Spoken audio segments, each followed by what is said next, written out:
नमस्कार। विद्या की क्लास में आपका स्वागत है। और अंतरिम बजट पेश होने वाला है, उसको लेकर के उससे जुड़ी हुई बहुत सारी चीज़ें होती है जो आगे चल कर के आपके लाइफ को इफ़ेक्ट करती है। यानी कि ये तो खैर अंतरिम बजट है। यदि फुल फ्लेज बजट होता तो उसमें सरकार नीतिगत घोषणाएं करती, उससे महंगाई घटती बढ़ती और बहुत सारे असर होते, टैक्स घटता बढ़ता है, उससे आम आदमी के जीवन में फ़र्क पड़ता है। लेकिन इस बार एक और जो चर्चा हो रही है वो ये हो रही है कि क्या सरकार जो है फाइनेंशियल ईयर बदल सकती है।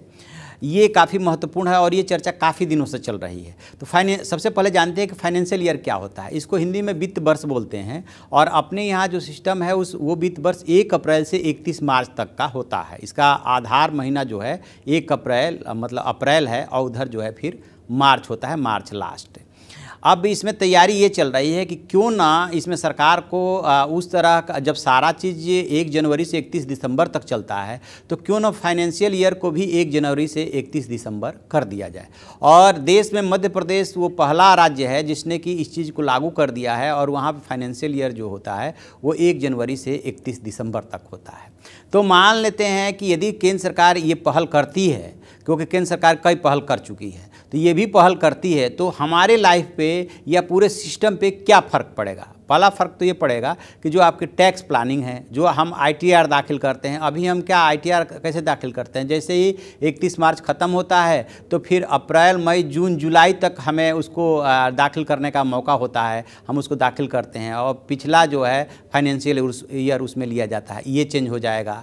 ठीक इसी तरह से जितनी कंपनियाँ हैं और जितने पूरा सिस्टम है उसमें भी जब 1 जनवरी से लागू होगा तो सारा कुछ जो समाप्त होगा और जो शुरुआत होगी वो 1 जनवरी से लेकर के 31 दिसंबर तक ही होगी। उसमें एक बहुत बड़ा जो इफ़ेक्ट पड़ने वाला है वो इफ़ेक्ट पड़ेगा आपके जो है शेयर मार्केट पे। कुछ वो वेस्टर्न पैटर्न पे चला जाएगा। इसके अलावा जो है जो क्वार्टर होता है उस पर फ़र्क पड़ना है कि क्वार्टर जो है अभी भी 3 महीने का ही एक क्वार्टर होता है, उसमें भी 3 महीने का ही क्वार्टर होगा, लेकिन निश्चित रूप से उसकी साइकिल बदल जाएगी।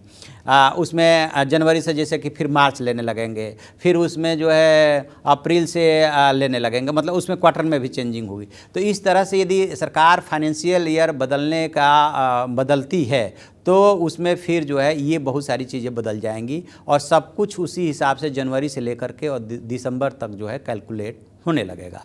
तो ये है फाइनेंशियल ईयर। हमने इसमें आपको बताने की कोशिश की कि फाइनेंशियल ईयर और सामान्य ईयर में क्या अंतर होता है, और आगे भी कोई ऐसा सब्जेक्ट लेंगे और उसको आसान तरीके से बताने की कोशिश करेंगे। आपको यदि ये वीडियो पसंद आए तो उसे लाइक कीजिए, सब्सक्राइब कीजिए और कमेंट बॉक्स में जाकर के अपना सुझाव ज़रूर लिखिए ताकि हम आगे आपके सुझाव के अनुसार और भी ऐसा कोई सब्जेक्ट लेकर के आएँ और उसमें आसान शब्दों में आपको बताने की कोशिश करें। धन्यवाद।